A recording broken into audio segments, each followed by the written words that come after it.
Yo Rab, hammalarimizni payg'ambarimiz alayhisolatu vassalomga muhabbatimizni ziyoda qil. U zotga mutobaatimizni ziyoda qil. U zotga qiyomatda yorug' yuz bilan yo'liqish baxtini nasib et. Salovatlarimizni yetkazib bizlarga salom qaytishini nasib eyle. Avlodlarimizni bizdan ko'ra hidoyatli, bizdan ko'ra ilmli, bizdan ko'ra saodatli et. El yurtimizni tinch amon qil. Buyuk ajdodlarimiz sen va Rasuling ilmida mohir edilar. Biz g'ofil bo'ldik. Yo Rab, bizga ham tavfiq berir.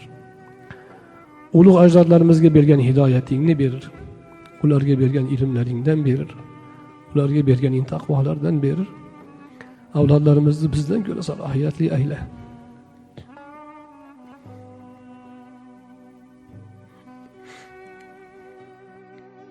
Dining ravnaqini, musulmonlar salohiyatini, islohini ko'rib ko'zimiz quvnashini nasib etgin.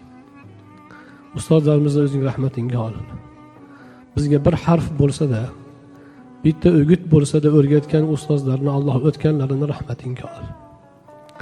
Gunohlarini mag'firat qil, darajatlarini baland et. Bizga ilm yo'lida xizmat qilgan, ko'mak bergan o'tgan ota-onalarimizni rahmatingga ol. Ularning gunohlarini mag'firat qil.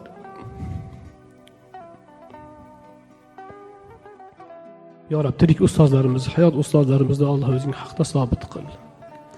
Ularning ehtiromini bizga nasib et. Ularga yaxshi hurmatda bo'lish baxtini nasib et. O'zingga bo'lgan iymonimizni, Rasulingga bo'lgan iymonimizni ziyoda qil. Ilohiy, o'zingdan so'raymiz, ilmga bo'lgan rag'batimizni o'zing ziyoda qil. Qalblarimizni ilmga och. Gunohdan uzoq qil.